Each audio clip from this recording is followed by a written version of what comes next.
आज king plaza hotel की रौनक देखने लायक थी। हालांकि ये रौनक तो हमेशा से ही रहती थी, पर आज की बात अलग थी। आज की रौनक का कारण थी वहाँ के स्टाफ की मुस्कान, जो आज उनके चेहरे पर से जाने का नाम ही नहीं ले रही थी। और ऐसा होता भी क्यों नहीं, जहाँ वे काम करते थे आज वहीं गेस्ट बनकर आए थे। सब लोग काफ़ी अच्छे से तैयार होकर आए थे। जो लोग आ चुके थे वे सब इंजॉय कर रहे थे। तभी मिस्टर पाठक भी अपनी फैमिली के साथ वहाँ पहुँचते हैं और सब लोगों से मिलते हैं। तभी मिस्टर पाठक की वाइफ कहती हैं, अरे सबसे तो मिल लिए, पर कहाँ है वे आपकी चहेती आसी, नज़र नहीं आ रही। मिसेस पाठक की बात सुनकर मिस्टर पाठक कहते हैं, आ गई होगी, होगी कहीं यहीं वहीं। आप सब लोग एंजॉय कीजिए, तब तक मैं आता हूँ। ये कहकर वे वहाँ से जाने लगे तो मिस्टर पाठक की 14 साल की बेटी अपने पापा का हाथ थामे हुए कहती है, वेट पापा, कहाँ चल दिए हैं आप? आप भूल रहे हैं कि आज आप यहाँ काम नहीं कर रहे हैं, बल्कि एज ए गेस्ट आए हैं। तो रुकिए और एंजॉय कीजिए, और मैं तब तक आशी दीदी को देखती हूँ कि कहाँ है। पक्का कहीं लगी होंगी काम करने में। आखिर आपके ही अंडर रहकर काम सीखा है, तो आपके कुछ तो गुण आने ही थे। अपनी बेटी की बात सुनकर मिस्टर एंड मिसेस पाठक हंस देते हैं और उनकी बेटी वहां से चली जाती है। इधर आसी और माया आज भी हमेशा की तरह अपनी स्कूटी पर थी, पर आज माया थोड़ी गुस्से में थी।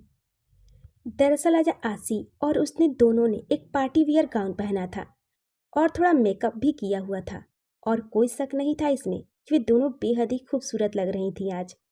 पर माया ने आज आसी से कहा था कि वे आज स्कूटी से ना जाकर कोई टैक्सी कर लेंगे, पर आसी ने तुरंत ये कहकर मना कर दिया कि टैक्सी वाला बेवजह इतनी ही दूर का 500 रुपये ले लेगा, और इतनी सी दूर के लिए इतने पैसे खर्च करना बेकार है। तो वे जैसे हमेशा अपनी स्कूटी से जाते हैं आज भी वैसे ही जाएंगे। माया ने आसी को समझाया भी, पर आसी बार बार पैसे फालतू खर्च करने से मना कर रही थी, जिस वजह से ना चाहते हुए भी माया को आसी की बात मानकर अपनी स्कूटी से ही जाना पड़ा। पूरे रास्ते लोगों की नजरें उन दोनों पर थी, जो माया को अच्छी नहीं लग रही थी। पर मजाल है आसी पर कोई फर्क पड़ा हो, किसी की बातों का या नजरों का।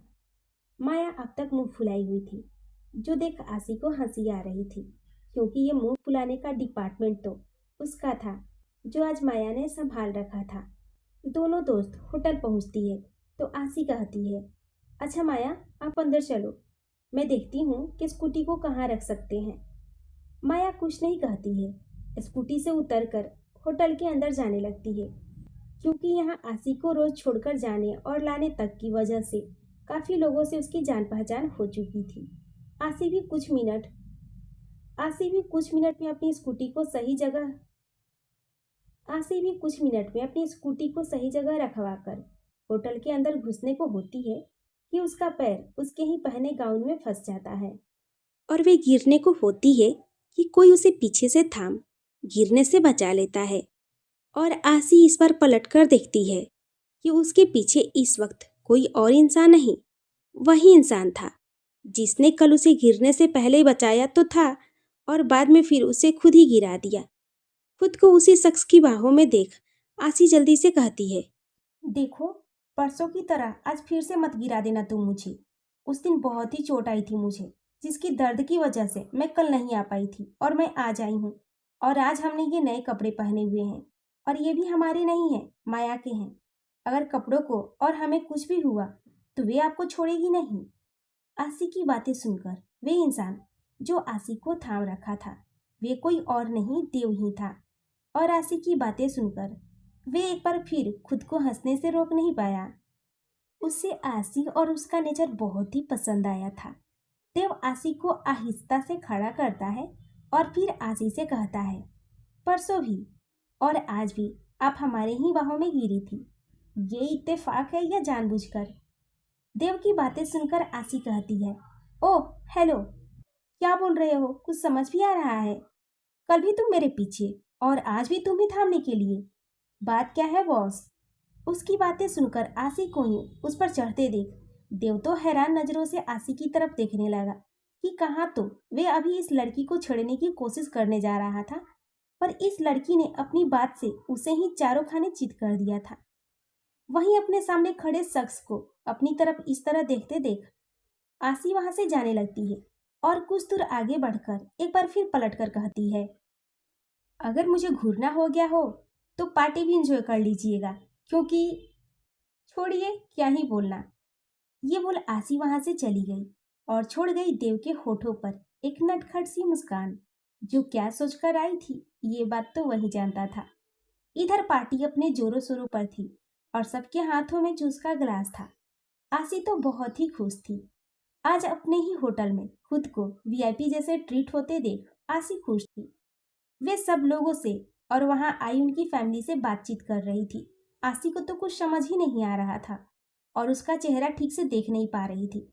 पर अचानक से उसके हाथों में पकड़ा उसका जूस का ग्लास नीचे फर्श पर गिर गया। सब लोगों की नजरें अब सीढ़ियों की तरफ चली गई थी, जहां हर जगह अंधेरा था। वहीं सीढ़ियों पर हल्के नीले रंग की रोशनी और उस रोशनी में कोई ब्लैक कलर के आउटफिट में अपने दोनों हाथों को अपने पैंट की जेब में डाले सीढ़ियां उतरकर आ रहा था। वहीं जो लोग कल वेद से मिल चुके थे वे समझ गए थे कि ये उनके बॉस है। अगर कोई नहीं समझ पाया था तो वे आसी थी। आसी बेचारी को भला क्या आइडिया था कि ये शख्स कोई और नहीं उसका ही पति है, वे भी 6 महीनों के लिए। तभी वहां अचानक से लाइट आती है और अब वेद का चेहरा सबके सामने था और सब वेद को देखकर बहुत ही खुश थे सिवाय एक के, और वे थी आसी। आसी को तो कहीं से भी उम्मीद नहीं थी कि वे यहाँ वेद को देखेगी। पूरे 2 महीने बाद आज वेद उसके सामने था। आसी को तो यकीन ही नहीं हो रहा था कि सच में वेद उसके सामने है, पर वे यहाँ क्यों हैं? बस ये बात आसी समझ नहीं पा रही थी। आसी तो जैसे अपनी जगह पर सुन खड़ी थी। उसे अपनी आंखों पर यकीन ही नहीं हो रहा था। जिस शादी को वे भूल गई थी आज उसका पति उसके सामने आकर खड़ा था, जो जिस पति के साथ उसका बस कुछ घंटों का ही साथ था और बिना उसे कुछ बताए एक लेटर छोड़कर चला गया था। आसी अपनी जगह पर खड़ी थी। तभी उसे एहसास होता है कि कोई उसके कंधों पर हाथ मार रहा है और ये कोई और नहीं माया थी, जो आसी को कहीं खोए देख उसे आवाज़ दे रही थी। पर आसी अपनी सोच में इतनी गुम हो गई थी कि उसके कानों में कोई आवाज़ ही नहीं जा रही थी, बल्कि बस एक शख्स का चेहरा था, जो था वेद। माया के बार बार हिलाने की वजह से आसी अपने सेंस में वापस आती है और फिर हैरानी से माया से कहती है, हाँ क्या? वहीं आसी की बात सुनकर माया अपनी आंखों से आसी को घूरते हुए देख कहती है, कहाँ खो गई थी आप? लगता है आपको ये जनाब इतने पसंद आ गए कि आप तो गई काम से। ये बात माया ने एक नज़र वेद की तरफ देखकर कहा था, जो इस वक्त कुछ लोगों के साथ बातें कर रहा था।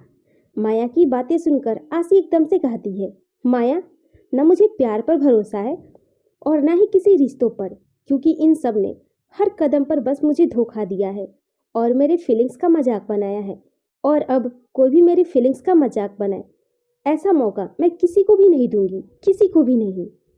आसी की आवाज़ में एक नाराजगी के साथ गुस्सा भी था, जो माया साफ महसूस कर पा रही थी। पर अचानक से आसी को ऐसा क्या हुआ जो आसी ऐसा कह रही है? बस यही सब माया के दिमाग में चल रहा था। इसलिए माया आसी का हाथ थाम थोड़ा साइड में ले जाकर कहती है, आसी क्या बात है? कोई परेशानी है या तेरी तबीयत ठीक नहीं है? क्यों ऐसी बातें कर रही है? देख, अगर तेरी तबीयत ठीक नहीं लग रही है तो हम अभी घर चलते हैं। माया के चेहरे पर आसी के लिए परेशानी और चिंता के भाव थे, जो आसी भी देख सकती थी, और अपनी वजह से वे माया को परेशान नहीं करना चाहती थी। आसी अपने मन में कहती है, ये क्या है आसी? तू तो अपने अतीत से बाहर निकल आने का दावा करती थी, तो अब क्या हुआ? फिर अतीत का एक पल देखकर ही ऐसा भी है क्यों? किसी को तेरी फिक्र नहीं? फिर क्यों किसी के लिए अपनी दोस्त को परेशान कर रही है, जो तेरे लिए हमेशा रहती है? वे इंसान तेरा कुछ भी नहीं लगता। जो रिश्ता था वे बस कुछ ही महीनों का था, जिसमें से 2 महीने बीत चुके हैं, अब बस 4 महीने और।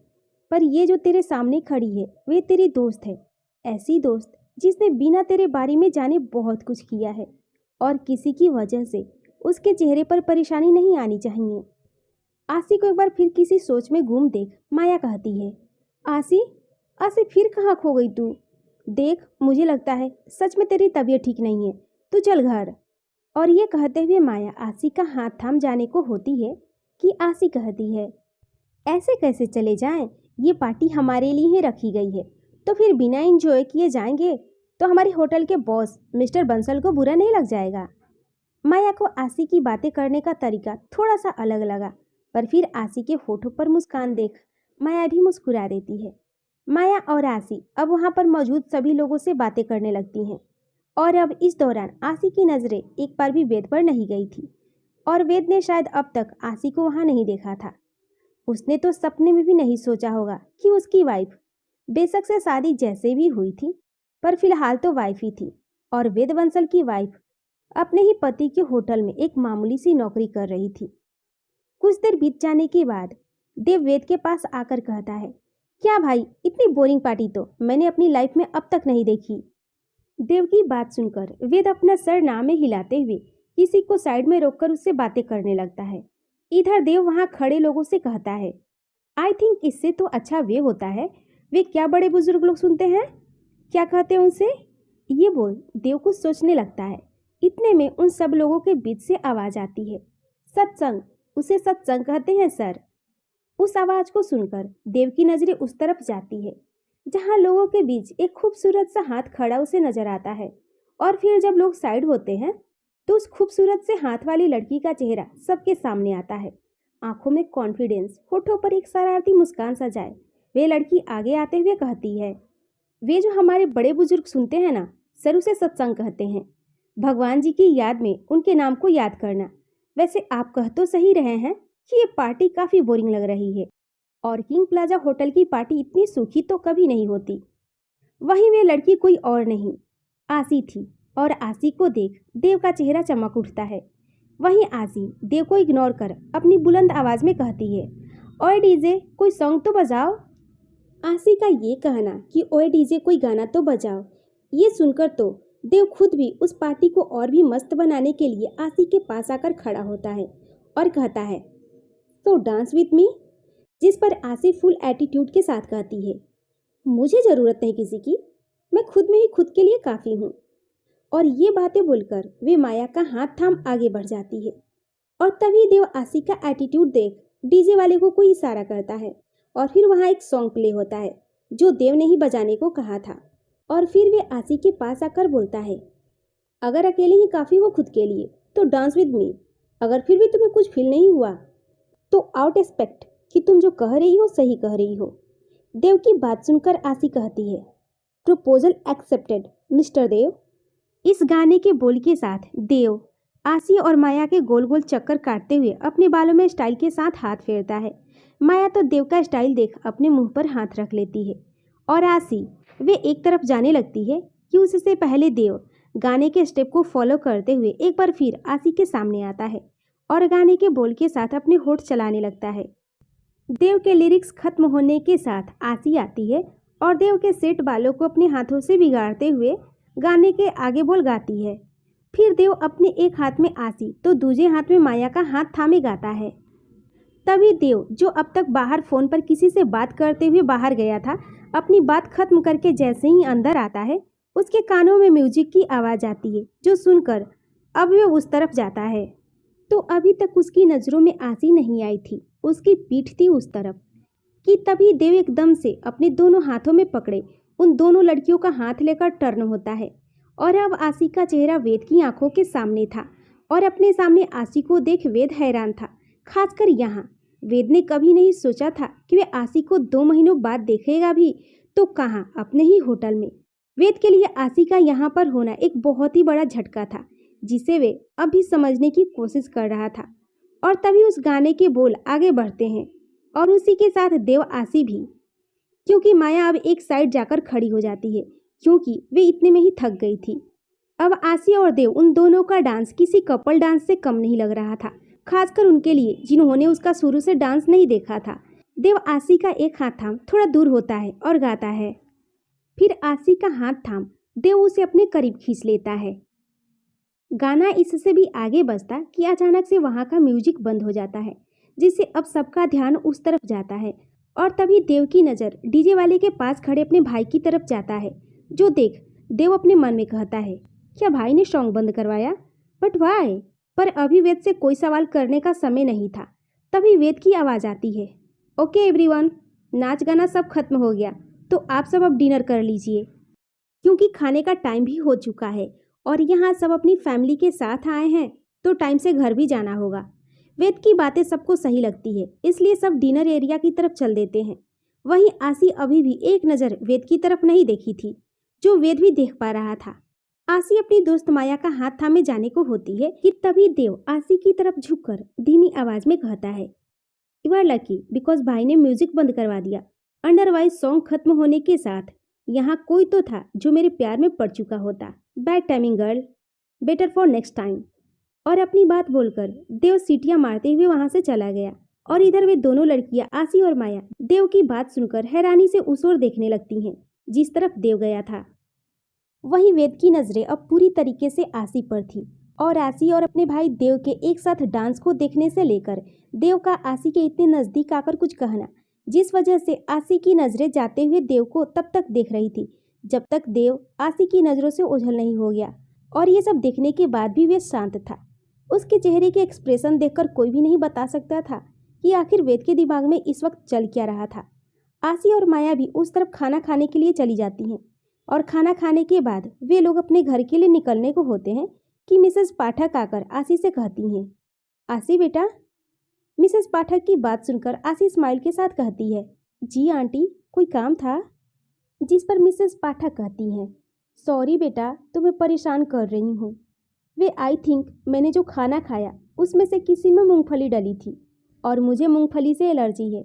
और मिस्टर पाठक भी पता नहीं कहाँ चले गए, देख नहीं रहे हैं, पर उन्होंने बताया है कि यहाँ मेडिकल बॉक्स है और उसमें एलर्जी की मेडिसिन है, तो क्या तुम। मिसेस पाठक आगे कुछ कहती उससे पहले आसी कहती है, आप रुकिए, मैं अभी लेकर आती हूँ, आप आराम कीजिए। ये बोल आसी अपने साथ माया को भी लेकर चली गई।